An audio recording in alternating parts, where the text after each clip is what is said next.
শাহরু রমাদান আল্লাযী উনজিলা ফীহিল কুরআন হুদাল লিন-নাসি ওয়া বায়িনাতিন মিনাল হুদা ওয়াল ফুরকান ফামান শাহিদা মিনকুমুশ শাহর ফালইয়াসুম।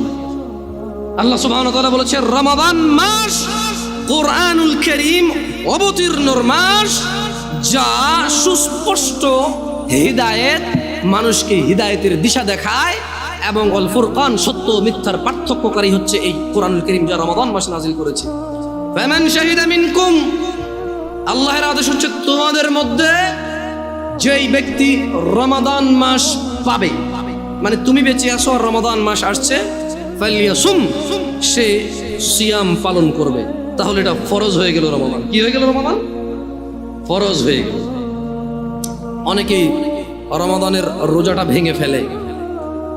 এইটা আমাদের দেশ গ্রামে এখন চালু হয়েছে, মনে আছে এখনো 2016 সাল 15 সাল বা 16 সাল এরকমই বাংলাদেশে তখন মাত্র আসলাম, 14 সাল জুন মাসে আসছিলাম বাংলাদেশে। তো এই মসজিদের একজন খাদেম, এই জামিয়া আল আকসার খাদেম বলতে পারি, আল্লাহ কবুল করুক আমাদের সবাইকে, যারা আমরা সালাত আদায় করতে এসে এবং যারা ব্যবস্থা করে দিয়েছে এখানে সবাইকে আল্লাহ কবুল করুক। তো আবু আলী বলি, আমি সেলিম ভাই বলি। তো উনি আমাকে বললো, জামশেদ ভাই আমি আসতেছি বাংলাদেশে, আপনি আসেন আমাকে রিসিভ করুন। তা আমি তখন অত ভালো বুঝি না, পরিচিত একজন ছিল চালক, ওনাকে নিয়ে গেলাম। তো এয়ারপোর্ট যাচ্ছিলাম, ওই যে ঢাকা স্টাফ কোয়ার্টার রোড দিয়ে ঢুকলো, বনশ্রী হয়ে যাবে। তখন আমি এগুলোর নাম জানতাম না, এখন জানি ঠিক। আমি দেখলাম রমাদান মাস, আমি সিয়াম অবস্থায় ছিলাম, দেখলাম যে তাল আছে না, কাঁচা তাল খায় যে মানুষ, তালের এভাবে কেটে বিচিটা বের করে খায়, ওই সিজনটা ছিল তালের সিজন ওই বছর। মানে আমি যখন স্টাফ কোয়ার্টার পার হয়ে ওই যে কি বলে এটাকে, বনশ্রীর আগে একটা এলাকা আছে, ওটা পার হয়ে ওদিকে যাচ্ছিলাম, তখন এলাকাটা আরো একটু এত বিল্ডিং টিল্ডিং ছিল না, ওপেন ছিল। হাই রে, দোকানের মধ্যে তাল আর তাল, মানুষ কাটতেছে আর খাচ্ছে। 90% মুসলমানের দেশ কিন্তু। তা আমি বড় অবাক চিত্তে ড্রাইভারকে বা চালককে বললাম যে একটু স্লো জানতো, আমরা কি রোজা আছি যে কি এখন কি শাবান মাস না শাওয়াল মাস না রমাদান মাস? আমি কনফিউজ হয়ে গেছি যে কি রে, গ্রামে আমগো এলাকায় তো আমরা 4-5টা রোজা থেকে ফেললাম অলরেডি। এইখানে দেখতেছি যে একটা তো হচ্ছে যে রেস্টুরেন্টের মধ্যে কালো কাপড় দিয়ে রেখে খায়, এটা একটা। তো সবাই বুঝে গেছে এটা। দেখলাম যে মানুষ লুঙ্গি পরা। আমার উস্তাদ আবু আহমেদ সাইফুদ্দিন বেলাল মাদানী হাফিজাহুল্লাহর কথা মনে পড়ে যায়। তো যে কোনো একটা কারণে আমি এই সেম স্টোরিটা আমি উস্তাদ শেখনা আবু আহমেদ সাইফুদ্দিন বেলাল মাদানী হাফিজাহুল্লাহকে বললাম যে উস্তাদ, আমি পাশে বসেছিলাম, ওনার কোথাও যাচ্ছিলাম আমরা, আমি বললাম যে উস্তাদ আমার তো হৃদয়টা খুব মর্মাহত। বলে যে কেন জামশেদ? বললাম এই ঘটনা, যাচ্ছিলাম একজন ফ্রেন্ডকে রিসিভ করে নিয়ে আসতে, দেখলাম যে একটার পর একটা লাগাতার ডাবের দোকান আর তালের দোকান, মানুষজন হুন্ডা দাঁড় করায়, রিক্সা দাঁড় করায়, শুধু কাটতেছে আর খাচ্ছে। আমি কনফিউজড হয়ে গেছিলাম যে রোজা যে আমরা আছি, আমরা কি ভুল মাস নাকি, এটা কি রমজান মাস নাকি শাওয়াল মাস বা মানে নাকি শাবান মাস? আমি পরে বললাম যে এই ভাই তুই রোজা আছো? বলো যে আছি। তুইও রোজা আমিও রোজা, ঢাকা শহরে কি রমজান মাস আসে নাই?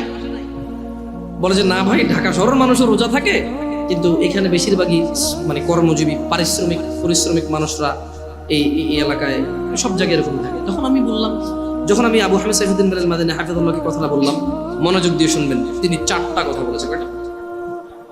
কয়টা কথা বলেছে? বেতাগার মানুষকে এই উদাহরণটা দিচ্ছি, ওই যে আগে বলেছি আলাদা একটা ভালোবাসা আছে। ওয়াল্লাহি অন্যরা মনে কষ্ট নেবেন না, সবাইকে কাউকে ঘৃণা করি না, তবে এখান থেকে স্টার্ট আমার বাংলাদেশের মাটিতে দাওয়াত, এখান থেকে স্টার্ট করি। আলহামদুলিল্লাহ, আল্লাহর প্রশংসা তিনি কবুল করুন। তো বলো যে জামশেদ 4 প্রকারের মানুষ। কয় প্রকারের মানুষ? 4 প্রকারের মানুষ তুমি দেখতে পাবে। 1, যাদের দুনিয়া আছে আখিরাত নাই। কি আছে? কি নাই? আখিরাত। 2, আখিরাত আছে দুনিয়া নাই। কি আছে? কি নাই? বলবো যে ধরো এক দুনিয়াতে অনেক সম্মান, সুনাম, মান, মর্যাদা, অনেক কিছু, কোনো কষ্ট নেই, কিন্তু ওর আখিরাত নাই। মদ খায়, গাঁজা খায়, শিরিক করে, বিদআত করে, সালাত এক ওয়াক্ত পড়ে না, মাঝে মধ্যে কেউ মারা গেলে তার জানাজা যায়, তাও নেতা হিসেবে, ডাক্তার হিসেবে, ইঞ্জিনিয়ার হিসেবে, সায়েন্টিস্ট হিসেবে, এলাকার মুরব্বী হিসেবে, এলাকার কর্তা হিসেবে, বুঝেন নাই, মাতব্বর হিসেবে যায়, এমনি এক ওয়াক্ত সালাত পড়ে। সুদ বোঝে না, ঘুষ বোঝে না, হারাম বোঝে না, হালাল বোঝে না, বাপ মায়ের প্রতি অতটা যত্নশীল নয়, স্ত্রীর প্রতিও যত্নশীল নয়, জানা ব্যভিচার এগুলো নর্মাল। তুমি দেখবে তার মৃত্যু পর্যন্ত সে এরকম সুন্দর সুখী জীবন কাটিয়ে গেছে তার মন মতো, তার আখিরাত নাই। এগুলো একটা ক্যাটাগরি। দুই, আখিরাত আছে, মরলেই আল্লাহ ওকে সুখ আর সুখ দিবে, ওকে আল্লাহ জান্নাতের বিছানা বিছিয়ে দিবে, জান্নাতের চাদর পরিয়ে দিবে আল্লাহ। মরলেই কবর থেকে জান্নাতের সুখ পাওয়া শুরু হয়ে যাবে। ও মরে গেলে আল্লাহ সুবহানাহু ওয়া তাআলা ওর আবার রূহ দিবে, ফেরেশতারা প্রশ্ন করবে, ও জিতবে, উপরের থেকে শব্দ আসবে, ফাফরিশু ফিল জান্নাহ, একে জান্নাতের বিছানা বিছিয়ে দাও, জান্নাতের চাদর একে দিয়ে দাও। সুখ আর সুখ, সুবহানাল্লাহ। কিন্তু দুনিয়া দেখবা জীর্ণ শীর্ণ অবস্থা, কেউ ইজ্জত করে না, কোন মানুষ 5 আনার দাম দেয় না, কোন মানুষ তার পরোয়া করে না। অভাব, অনটন, অসুস্থতা, দরিদ্রতা, যেদিকে যায় শুধু শুকিয়ে যায়, শুকিয়ে যায়, শুকিয়ে যায়। কিন্তু আখিরাত আছে। কি আছে? তাহলে কয়টা ক্যাটাগরি গেল? 1, দুনিয়া আছে, আখিরাত। 2, দুনিয়া নাই, আখিরাত। 3, একটা ক্যাটাগরি আছে যাদের দুনিয়াও আছে, আখিরাতও আছে। সুবহানাল্লাহ। এরা দুনিয়া তো বেশ সুখের জীবন যাপন করে আল্লাহর সন্তুষ্টির সাথে। এদের যখন অসুখ হয় এরা সবুর করে, প্যানিক হয়ে যায় না, হতাশা হয় না। কোনো আসমানও যদি ভেঙে পড়ে এদের হৃদয়ে একটা প্রশান্তি আছে, আলহামদুলিল্লাহ, এটা ভাঙলে আমার কি আছে, এটা কি আমার নাই, যার আসমান সেই ভাঙছে, আমার কি। যাদের ছেলে একটা মারা গেল, একবারে যুবক, ডাক্তারি পাশ করছে, এই সরকারি চাকরি পেয়ে যেত 2 লাখ টাকা বেতনের, মরে গেছে, এবার যে আলহামদুলিল্লাহ, এটা কি আমার নাই, আমি তো খালি মানে আমার পিঠের পাঁজর থেকে 1 ফোঁটা পানি বের হয়ে জন্ম আল্লাহকে পৃথিবীতে পাঠাইছে। হ্যাঁ, আমার বৃদ্ধকালে হাতিয়ার হতে পারত। ও তো বাপ হওয়ার আগে মরে গেল, আমি তো বাপ, আলহামদুলিল্লাহ, খুশি থাকে। দুনিয়া তো মানুষ ইজ্জত করে, সম্মান করে, মানে কোন রকম দুনিয়া এবং আখিরাত কি এদের আছে। কয়টা ক্যাটাগরি হলো? সবচাইতে পরের ক্যাটাগরিটা নিয়ে এমনি আমাকে বললো, জামশেদ, তুমি যে ঘটনা আমাকে শোনালে এটার সাথে এই লাস্টের ক্যাটাগরিটা মেলে, যার দুনিয়াও নাই, দুনিয়াও নাই। এরা কারা? মুসলমান, বাপের নাম আব্দুল্লাহ, বাপের নাম আব্দুর রহমান, বাপের নাম মুহাম্মদ আহমেদ, বাপের নাম ইব্রাহিম, ইসমাইল, ইসহাক, ইয়াকুব। এর দুনিয়াও নাই, আখিরাতও নাই। রাসূল সাল্লাল্লাহু আলাইহি সাল্লাম বলেছে, ধনীদের 500 বছর পূর্বে দরিদ্র জান্নাতে প্রবেশ করে। কত বছর পূর্বে? এই দরিদ্র জান্নাতে যাবে যে সালাত আদায় করে না, সিয়াম পালন করে না, ও সারা দিন কাজ করলে খেতেই পারে, জমি কিনতে পারে না, জায়গা কিনতে পারে না, ঘর করতে পারে না, বাড়ি করতে পারে না, কোথাও গিয়ে দাওয়াত খেয়ে 1000 টাকা দিতেও পারে না, কেউ ওকে তাই দাওয়াতও দেয় না। ও সারা দিন সিগারেট খায়, রোজা ভাঙে, হালকা কিছু সিগারেট, হালকা কটা ভাত খেয়ে বলে যে রিক্সা চালাই, বলে যে মাঠে কাজ করি। লা হাওলা ওয়ালা কুওয়াতা ইল্লা বিল্লাহ। ও তুমি মুসলমান শুনো, সিয়াম এটা ফরজ প্রত্যেক মুসলমান নারী এবং পুরুষের জন্য।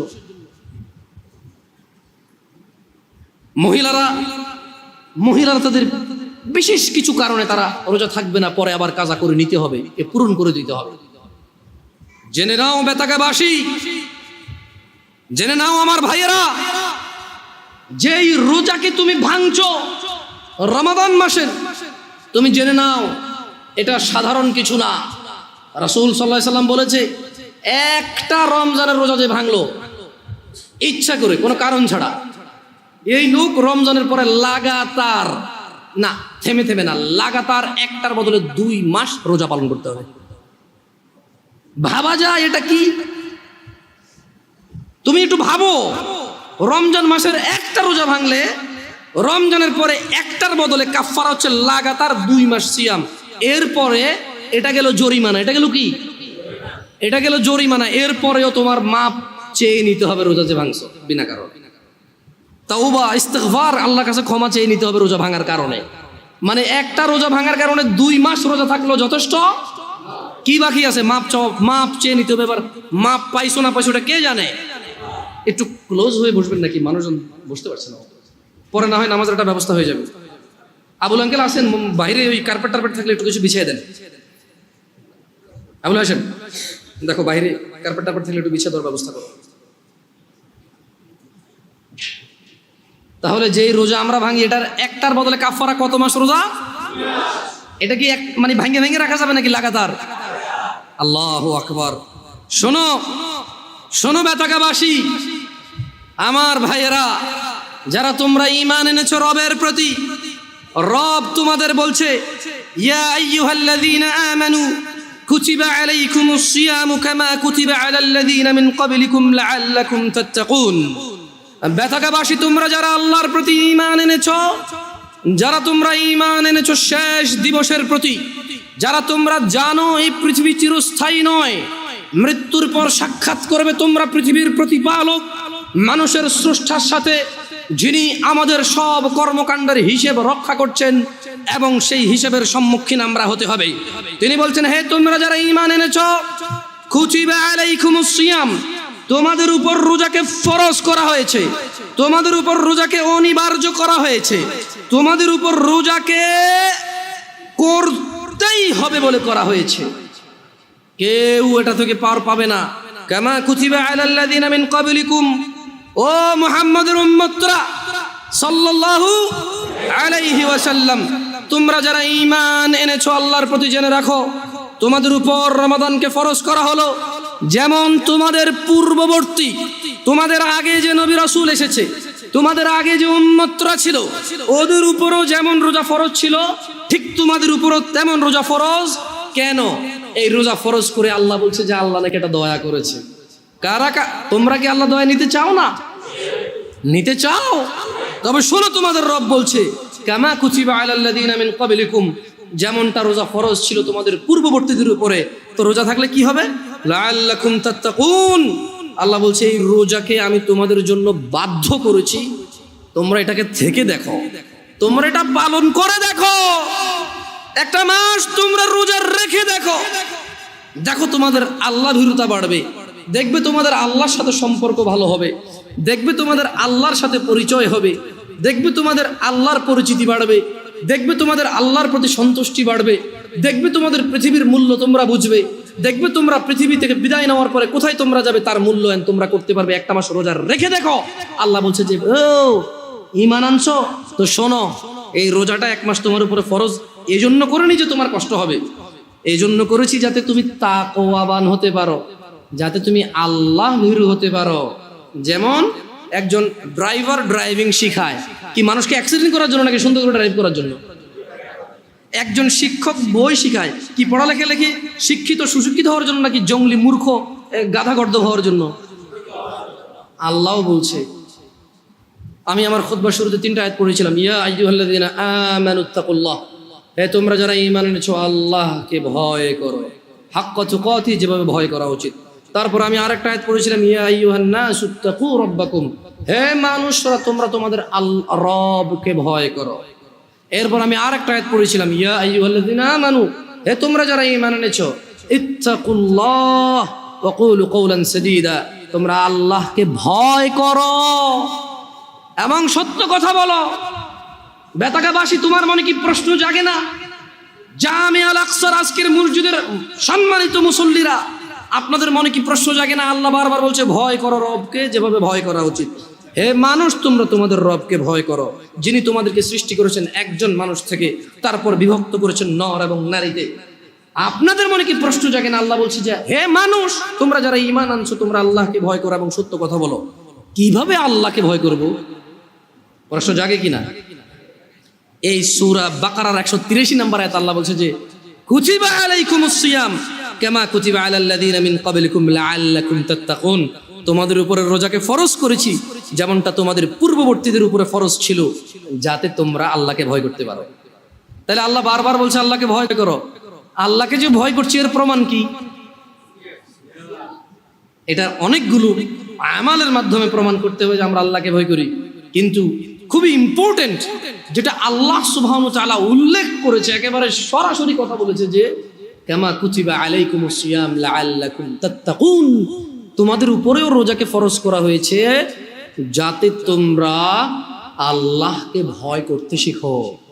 তোমরা কি আল্লাহকে ভয় করতে শিখবা? সামনে রমাদান মাস আসতেছে, তোমরা তোমাদেরকে প্রস্তুত করো। আমি যারা ভ্যান চালায়, রিক্সা চালায়, অথবা খেটে খাওয়া, দৈনিক দিনে কাজ করে দিনে খায়, সবাইকে অনুরোধ করে বলবো আপনারা রমাদান মাসের জন্য কিছু কিছু কিছু কিছু কিছু জমান।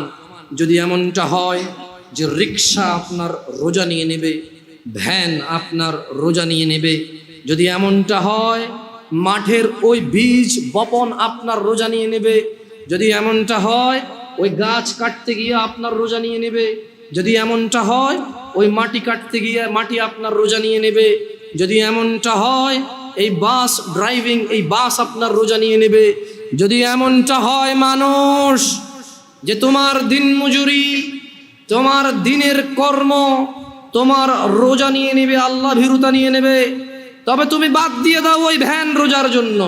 ও এখন বলবে জামশেদ ভাই বড় অযৌক্তিক কথা বললেন, পেট না চললে তখন বুঝতেন। আরে তুমি, তোমার মেয়েটা জন্ম হলো বাঁচবে কিনা জানো না, তার জন্য গাছ লাগাও, মাছ পালো, ডিপিএস করো, সুদ ঘুষ হারাম কিচ্ছু তুমি পরোয়া করো না। কবে তোমার মেয়ে বড় হবে এই আরেক বেটার সাথে ভেগে যাবে, নাকি তোমার কথা মতো বিয়ে করে তোমার খরচ যেটা তুমি জমাচ্ছ সেই খরচ তুমি করতে পারবে, তাও তো তুমি নিশ্চিত না। তবুও তুমি মাসে মাসে 2000 করে রাখছো কেন? সিয়ামের জন্য কি তুমি এই প্রস্তুতি নিতে পারো না? ও ভাই, তুমি যদি দিনের বেলা রিক্সা না চালাও, দেখবা যে সব লোক রাতে সন্ধ্যায় বের হচ্ছে।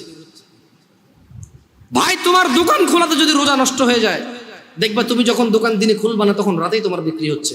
কারণ মনে রাখবা এই নাঙ্গলকোটবাসী এই আশপাশ থেকে বাজার করে, দিনের বেলা দোকান না পেলে রাতে হলেও করতে হবে। দোকানই এগুলা, মানুষই এগুলা। বুঝাইতে পারেনি মনে হয়। কেন ভয় পাচ্ছ রিজিক? মানুষ। عن ابن عمر رضي الله عنهما قال, ابن عمر رضي الله عنهما থেকে বর্ণিত, তিনি বলেন قال رسول الله صلى الله عليه وسلم, রাসূলুল্লাহ সাল্লাল্লাহু আলাইহি ওয়াসাল্লাম বলেছেন বুনিয়াল ইসলামু আলা খামস, ইসলামের স্তম্ভ 5টি। তো কি? শাহাদাতি আল্লা ইলাহা ইল্লাল্লাহ ওয়া আন্না মুহাম্মাদার রাসূলুল্লাহ। এই ইসলাম, পুরো ইসলামটা এই 5টা খুঁটির উপরে আছে। এই 5টা খুঁটির উপরে আছে, এরকম 5টা খুঁটির উপরে।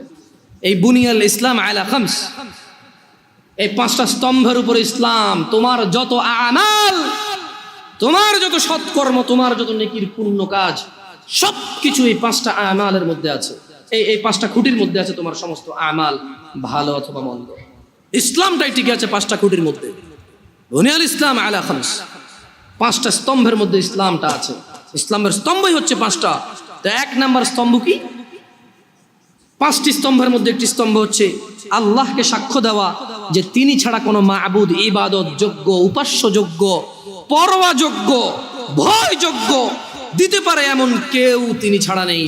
তিনি ওয়াহাব, তিনি রহমান রহিম, ওয়াদুদ, গফুর, করিম, তিনি সত্তার, জব্বার, তিনি কাহার, তিনি বিচার দিবসের মালিক, তিনি পৃথিবীর মালিক, তিনি আসমান ও জমিনের মালিক। লা ইলাহা ইল্লাল্লাহ, কোনো ইলাহ নেই, কোনো মাবুদ নেই, কোনো হকদার নেই আল্লাহ ছাড়া ইবাদতের, এইরকম সাক্ষ্য দেওয়া এবং তার সঙ্গে সাক্ষ্য দেওয়া যে মুহাম্মদ ইবনে আব্দুল্লাহ সাল্লাল্লাহু আলাইহি ওয়াসাল্লাম, আব্দুল্লাহর পুত্র মুহাম্মদ সাল্লাল্লাহু আলাইহি ওয়াসাল্লাম, আমেনার পুত্র মুহাম্মদ সাল্লাল্লাহু আলাইহি ওয়াসাল্লাম আল্লাহর প্রেরিত বান্দা এবং রাসূল। এই সাক্ষ্য যে দিল, সেই ইসলামের একটা স্তম্ভকে দাঁড় করালো নিজের জন্য। ওয়া ইকামিস সালাহ, এবং সালাত প্রতিষ্ঠা করা। সালাত হচ্ছে ইসলামের আরেকটি স্তম্ভ। ওয়া ইতাইজ যাকাত, এবং যাকাত প্রদান করা, যাকাত আদায় করা, যাকাত দেওয়া ইসলামের আরেকটি স্তম্ভ। ওয়াল হজ, এবং সামর্থ্যবান হজ করবে, সামর্থ্যবান যাকাত দেবে। ওয়া সাওমি রমাদান, ইয়া নাস, মানুষ ইসলামের স্তম্ভ 5টি। এই 5টি স্তম্ভের মধ্যে অন্যতম একটি স্তম্ভ হচ্ছে ওয়া সাওমি রমাদান, রমজান মাসে সিয়াম পালন করা, তাহলে যে রমাদান মাসে সিয়াম পালন করে না তার ইসলাম যে 5টি স্তম্ভের উপরে টিকে আছে এটা পড়ে গেল। 5 তলা বিল্ডিং, আরে 5 তলা বাদ দেন, 2 তলা বিল্ডিং। আচ্ছা এই মসজিদটা কোনো তালা আছে এখন? উপরে কি উঠছে? এটা যদি পিলার এখন যদি বুলডোজার দিয়ে ভেঙে দেওয়া হয়, এখানে এটার ভিতরে কেউ এসে বসবে এখন নামাজ পড়তে? পিলার কিন্তু 16-17টার উপরে আছে, জায়গা 18টা আছে মনে হয়, আরো বেশি হইতে পারে, আমি জানি না। যে স্পেস সেই স্পেস আরো বেশি হইতে পারে পিলার। এতগুলো পিলারের মধ্যে একটা পিলার যদি মানে কেউ যদি বলে যে ভাঙ পিলারটা ভাঙ, ধর এটা ভাঙ, বসবেন না এখানে? আরে ভাই 20, 22টা 17, 18 পিলারের মধ্যে একটা পিলার ভাঙে গেলে বসবেন না? ভাঙিয়া পড়বে না? মাত্র 5টা পিলার ইসলামের। কয়টা? নামাজ একটা পিলার, যেটা অধিকাংশ মানুষের ভেঙে ফেলছে। নাই রমাদান এভাবে যে মানুষ ভাঙে, আমি ঢাকা শহর না গেলে আমি জানতাম। ওই যে তাল খাওয়া না দেখলে ওয়াল্লাহ, আল্লাহর কসম, আমি সৌদি আরবে ছিলাম, মানুষ যেভাবে জনসম্মুখে মুসলমান দাঁড়িয়ে আছে মুখে, আবার তারাবিও পড়ে, চেষ্টা করে মাঝে মধ্যে তারাবি পড়তে, 1-2 রাকাত 4 রাকাত যা পারে পড়ে। মানুষ যেভাবে সিয়াম মানে তার ইসলামের স্তম্ভটাকে সে নিজে যে ইসলামের উপরে টিকে আছে, সেই ইসলামের স্তম্ভকে যে তার জন্য নিজের জন্য যেভাবে ভেঙে ফেলে এবং সে স্টিল দাঁড়ায় থাকে, মনে করে আরে মরে গেলে কোরআন খতম করে দেবে, শেষ জান্নাত। এখানে মানুষ কোরআন পড়ে না, খতম করে।